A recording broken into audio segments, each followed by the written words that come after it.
যেখানে ভক্তি, শান্তি ও ধ্যানের স্রোত একাকার হয়ে যায় সেই পবিত্র স্থান চট্টগ্রামের কৈবল্যধাম আশ্রম। তাই গত কোনো এক শুক্রবার আমি চলে গিয়েছিলাম কৈবল্যধাম আশ্রমে, যেখানে প্রতি শুক্রবার হাজারো ভক্ত সমবেত হন ঠাকুরের দর্শন ও হরিনামের আনন্দে মাতাওয়ারা হওয়ার আশায়। সেদিন প্রবেশদ্বার পেরিয়ে প্রথমেই দর্শন হলো কৈবল্য শক্তির, যেখানে হাজারো ভক্তের মাঝে কেউ কৈবল্য শক্তি দর্শন করছে, আবার কেউ চারপাশের অপরূপ সৌন্দর্যে হারিয়ে যাচ্ছে। বহু বছর পর কৈবল্যধামে এসে স্পষ্ট অনুভব করলাম বিগত কয়েক বছরে এখানে অনেক উন্নয়ন হয়েছে, যা কৈবল্য শক্তির সামনে দাঁড়ালে বেশ ভালোই বোঝা যায়। কৈবল্য শক্তি হলো মহামায়ার এক জাগ্রত রূপ, যেখানে ভক্তগণ, বিশেষত ভক্তিময়ী মায়েরা প্রদীপ জ্বালিয়ে সংসারের মঙ্গল কামনা করেন। ধূপকাঠির সুবাস, ভক্তের সমাগম আর আধ্যাত্মিক আবহ সবকিছু মিলে সেদিন যেন আমি নিজেকে হারিয়ে ফেলেছিলাম। আর মহামায়ায় এই জাগ্রত রূপ দর্শন আমার কাছে এই জন্মের এক বিরাট সার্থকতা। তাই আজকের এই ভিডিওতে যারা কৈবল্যধাম তথা কৈবল্য শক্তি দর্শন করছেন তারা অবশ্যই কমেন্টে জয়রাম লিখে যাবেন।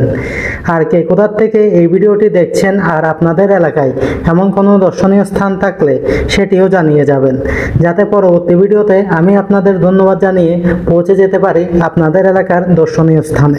যেমন আমার গত ভিডিওতে কমেন্ট করেছিলেন উজ্জ্বল কান্তি নাথ দাদা, তপন দেবনাথ দাদা ও আরো অনেকে, তাদের প্রতি রইল আন্তরিক কৃতজ্ঞতা। এরপর দর্শন করলাম কৈবল্য শক্তির পাশের পবিত্র কৈবল্য কুণ্ড। কৈবল্যধামের সপ্তম মহারাজ শ্রীমৎ কালীপদ ভট্টাচার্য মহোদয়ের উদ্যোগে এই স্নানঘাট নির্মিত হয়, যা কুণ্ডকে দিয়েছে এক ভিন্ন পবিত্রতা। কথিত আছে কৈবল্য কুণ্ডে স্নান করলে পাপ নাশ হয়, দুঃখ দুর্দশা কেটে যায় এবং জীবনে সৌভাগ্য লাভ হয়। পরে আশ্রম প্রাঙ্গণের মূল ফটকের সামনে কিছুক্ষণ দাঁড়িয়ে অনুভব করলাম এক অপার আত্মশান্তি। ভেতরে প্রবেশ করে দেখলাম সকলে হরিনামে মগ্ন, আনন্দ ও ভক্তির স্রোতে ভাসছেন।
এরপর দর্শন হলো রাম ঠাকুরের, যেখানে এক পরম সেবক ভক্তি ও নৃত্য যেন লীন হয়ে গেছেন।